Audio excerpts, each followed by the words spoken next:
Human rights is, geez, that's a good question. Human rights. Well, that's a tough one. Wow. I don't even know how to give that a definition. I would probably have to do a little bit of homework or something. Any right that I think just as a normal, human, The rights that humans have. that's a very large debate. Tú le puedes preguntar a 20 personas y te van a dar 20 diferentes opiniones. Non saprei, è una domanda complicatissima. We just take them for granted that they're there, but we don't even consider what they are.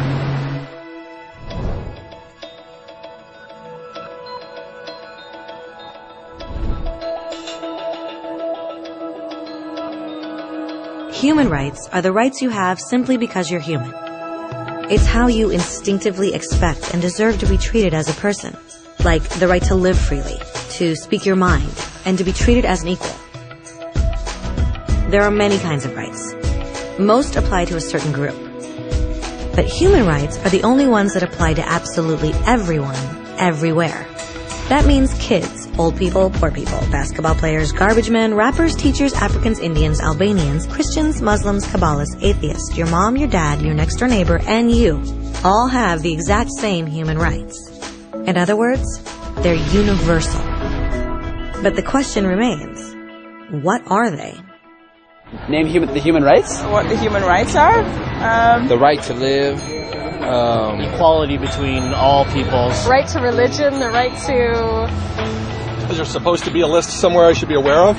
According to the United Nations, there are a total of 30 human rights, which are usually lumped together and called simply human rights. They're all listed out in the Universal Declaration of Human Rights, which is the world's most widely accepted document on the subject. But it was a long time in coming.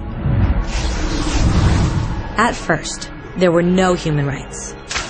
If you were in with the right crowd, you were safe. If you weren't, well, you weren't. But then a guy named Cyrus the Great decided to change all that.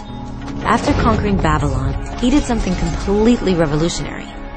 He announced that all slaves were free to go. He also said people had the freedom to choose their religion, no matter what crowd they were a part of. They documented his words on a clay tablet known as the Cyrus Cylinder. And just like that, human rights were born. The idea spread quickly to Greece, to India, and eventually to Rome. They noticed that people naturally followed certain laws, even if they weren't told to. They called this natural law, but it kept getting trampled on by those in power. Not until 1,000 years later in England did they finally get a king to agree that no one can overrule the rights of the people, not even a king. People's rights were finally recognized, and they were now safe from those in power. Kind of. It still took a bunch of British rebels declaring their independence before the king got the point that all men are created equal. Which isn't to say he liked the idea, but he couldn't stop them, and America was born. The French immediately followed with their own revolution for their own rights. Their list was even longer, and they insisted that these rights weren't just made up. They were natural. The Roman concept of natural law had become natural rights. Unfortunately, not everyone was so thrilled.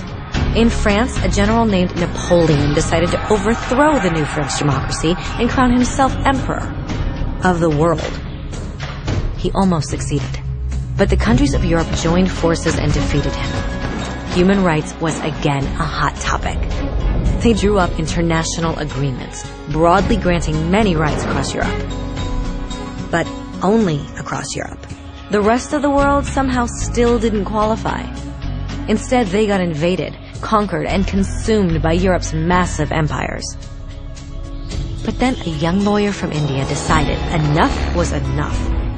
His name was Mahatma Gandhi, and in the face of violence, he insisted that all people of Earth had rights, not just in Europe.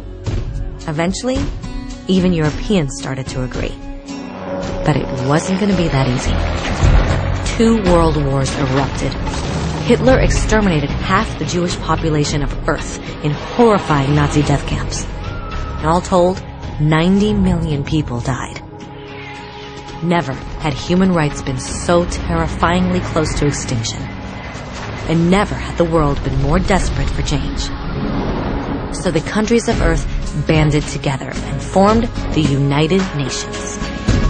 Their basic purpose was to reaffirm faith in fundamental human rights, in the dignity and worth of the human person. But what were human rights? Were they the proclamations of Cyrus, the natural laws of Rome, the declarations of France? Everyone seemed to have a slightly different idea of what human rights should be. But under the supervision of Eleanor Roosevelt, they finally agreed on a set of rights that applied to absolutely everyone. The Universal Declaration of Human Rights. The French concept of natural rights had finally become human rights. So, in summary, at first, only a few lucky people had any rights, until one of those guys decided, hey, other people should have some rights too, which was great, except not everyone agreed. And it only took a few thousand years of fighting and declarations and more fighting until everyone finally agreed that human rights should apply to everyone. And they all lived happily ever after. Except for one little problem. If people have the right to food and shelter, why are 16,000 children dying of starvation every day? 1 every 5 seconds.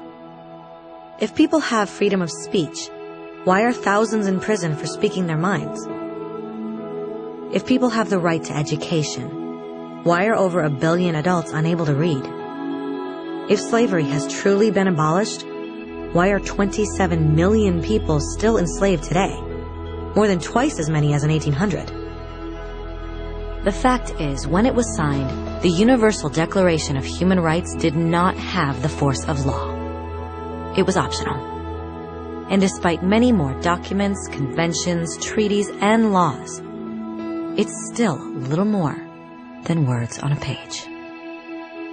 So the question is, who will make those words a reality? I have a dream today. When Dr. King marched for racial equality, he was marching for rights that had been guaranteed by the United Nations for almost 2 decades. But still, he marched. When Nelson Mandela stood up for social justice in the 1990s, his country had already agreed to abolish such discrimination for almost 40 years. But still, he fought. Those who fight today against torture, poverty, and discrimination are not giants or superheroes. They're people. Kids, mothers, fathers, teachers. Free-thinking individuals who refuse to be silent. Who realize that human rights are not a history lesson. They're not words on a page. They're not speeches or commercials or PR campaigns. They are the choices we make every day as human beings. They are the responsibility we all share to respect each other, to help each other, and to protect those in need. As Eleanor Roosevelt said, where, after all, do universal human rights begin? In small places close to home. So close and so small that they cannot be seen on any maps of the world. Yet they are the world of the individual person, the neighborhood he lives in, the school or college he attends, the factory, farm, or office where he works. Such are the places where every man, woman, and child seeks equal justice, equal opportunity, equal dignity without discrimination. Unless these rights have meaning there,